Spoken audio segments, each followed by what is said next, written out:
our speakers finish, we'll talk about the slate and the process. Last night, Dave Kubiak and I went to the Harborfront Alliance, Neighborhood Alliance meeting, and Bill Golden, who's a former state senator, talked about flooding and climate resiliency, and he had a letter that he wanted us to sign on to. So I'll pass out copies of it. We tweaked it a little bit, thanks to Madeline and Kirsten for their edits. We can look at that after too. I just don't want to hold up our speakers. But it's something, it's basically asking the governor and the lieutenant governor to do a study for flooding, because we really are exposed here. I mean, you all remember what happened last year. And finally, I just wanted to talk about the party. We are going to have our NEWRA party on October 30th at the Pilot House. So it's the night before Halloween, sorry, not Thanksgiving. But this year we are going to ask everybody to contribute $10. We are going to need to charge. The cost of the party has just become very high, and the exec board and the officers have been subsidizing it for a while. We have to, as an organization, buy insurance, which is really cut into our budget. And for the party, we have to have a liquor license, we have to have insurance. So there are all these added costs to it. So it'll be a $10 charge, and we really appreciate you. The insurance because of the liquor? Well, the insurance, we have to buy insurance for the association. We all have to be insured and indemnified. And then we have to buy more insurance for the party. And it's, I forget, Jen would know, or Sue, I think it was about $400 maybe. It's a lot of money when you have an event in a building with yeah, and then we have to pay for security, and we have to get a liquor license, and of course we want to have good food and everything too. So just something, it would be helpful. Anyway, thank you very much. And now, thank you, is our first speaker. And she is the director. Oh, I'm sorry. Can I yes, absolutely. Yeah. Hi everyone, Robin Reed, Parks and Open Spaces. Things are winding down in the parks right now, but I did want to make two announcements. You might have seen there were a lot of signs put on some of the newly planted trees all over the neighborhood, all over the city actually, and the alligator bags around them. The signs say, "Help me grow strong," and the city is basically inviting you to water the trees. If you can help water the trees, I would encourage you to do that. We need to save our trees as much as possible. So you can water into the alligator bags, or you can water just in the tree pits themselves. But the city is asking for our help in making sure that these trees last. So if you could do that, that would be wonderful. And the other thing is the unfortunate reality of the epidemic of drug abuse certainly shows up in our parks, and there are needles everywhere. And I have been told that some people in the neighborhood are picking those needles up. And my strong advice is don't. Please do not pick them up. Call 311. The mayor's office has the mobile sharps team that will come and pick up the needles. Please do not try to pick them up yourself. It's really dangerous. I run the horticulture group in Christopher Columbus Park, and my volunteers wear strong gloves, and we have grabby tools to pick them up, and we have a sharps container to put them in. And unless you have those tools, I would recommend do not. I was out of curiosity, what about people with dogs or pets? What about that?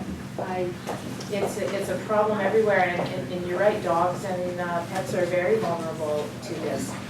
But I cannot recommend picking the needles up. So if you see them while you're walking your dog or walking, take a picture of it and do a 311. That's the safest thing to do. And just a picture of the Greenway.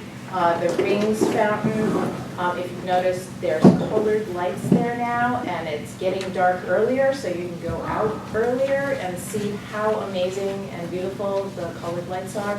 And that is one way in which the Greenway is celebrating their 10-year anniversary by installing these colored lights, and it's really quite festive. Are those on through the end of October? When do they turn the fountains off on the greenway? It's weather dependent, Okay. so if it starts to get cold, they'll turn that green light on. Probably by the end of the October, or earlier if it gets. Thank you.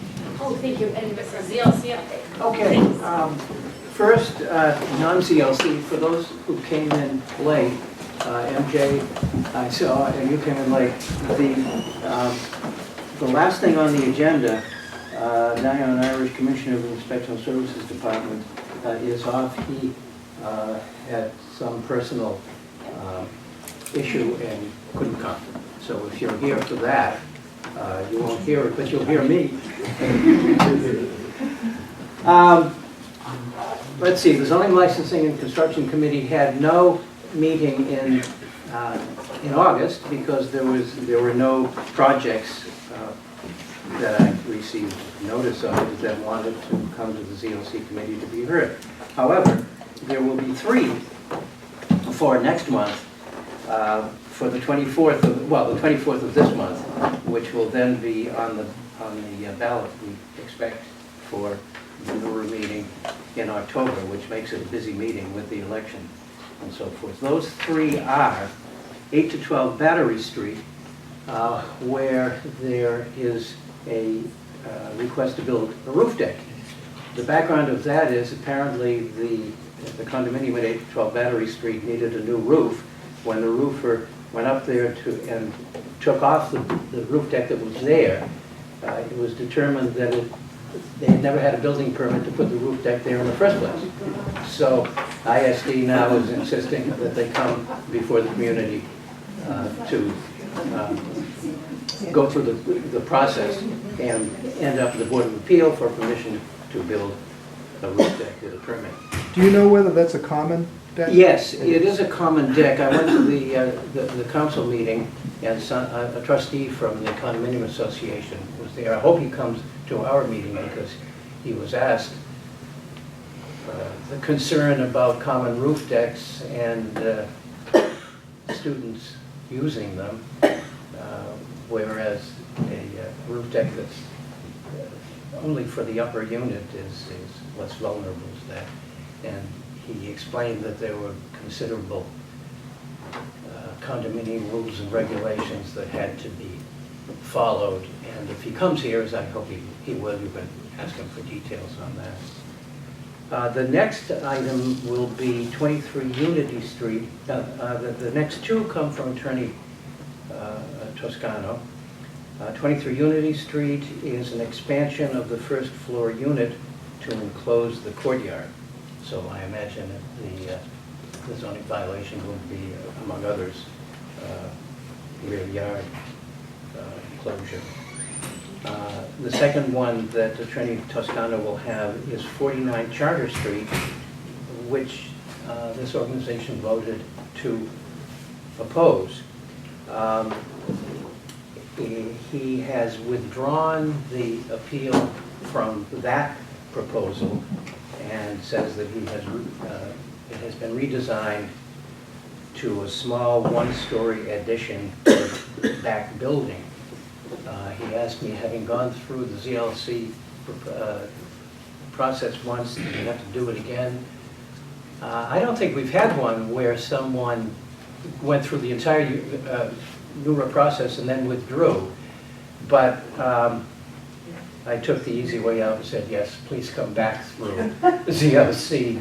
And especially since it was opposed and there were concerns of abutters and blocking of light and air and views.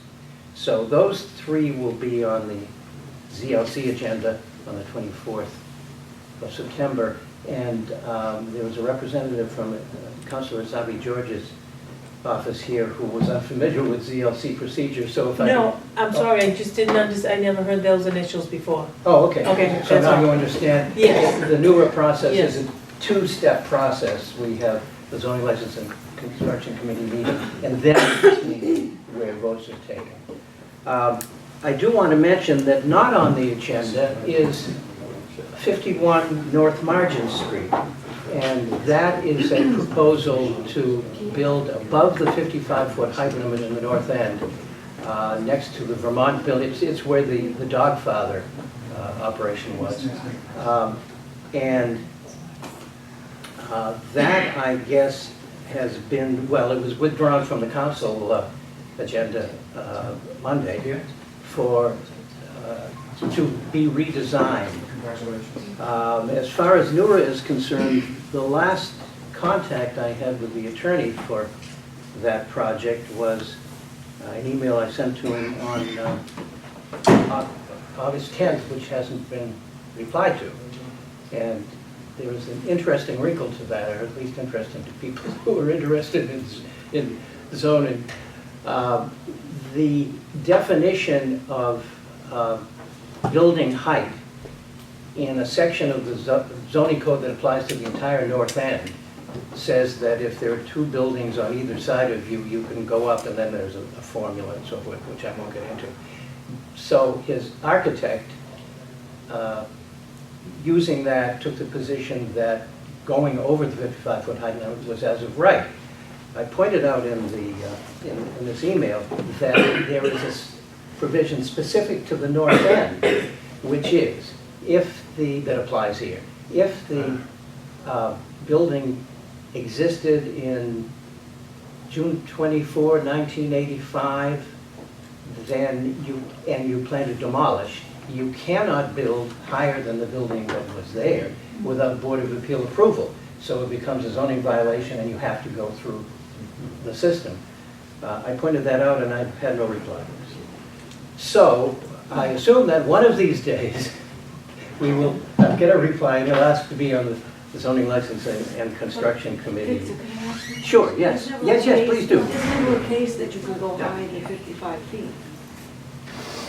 Well, if the Board of Appeal approves, this is, But isn't that the limit? 55? it's the limit, and if you propose to violate the limit, or any zoning limit, and the Inspectional Services Department issues a refusal letter and lists how you violate, and that could be one of them, then you appeal to the Board of Appeal, and the Board of Appeal can and does ignore and permit. They'll make something higher than 55 feet within the north end. Well, it's possible. But once that's done, once they do that, then that's it. Then everybody will be going higher and higher. My memory is that the last time they approved a structure higher than 55 feet was the building at the end of Sheath Street on the corner of Sheath and Snow Hill, and that was, I think, 20 years ago, or close to 20 years ago. The I Knights. don't remember that one. The Knights. Oh, and the Knights? Gallows Bill. Okay. The Oh, Knights of Gallows Columbus. Building, oh, yes. Yeah, Gallows. The Knights of I don't think he Columbus. had permission, I think he just did that on his own. No, they actually did. Oh, did they? Yeah, they actually did approve it. And the only remedy then is to appeal to the Superior Court if you have standing as an impacted abutter. So there is a route to overcome that. And Yes. Just looking up on my map, and it affirms 23 Unity Street is right next to the Clubhouse, which is our property. We've not heard boo from the neighbor yet, and there's a common wall, and there's a little space back there, but we own a wall that abuts that, and I don't know. Well, Yeah, I mean, if you can give us information about contact information. I'll contact Attorney Toscano. He should, if you're on a butter, he certainly should have contacted you. Yeah. Yeah. Anything else, Victor? Or are we good?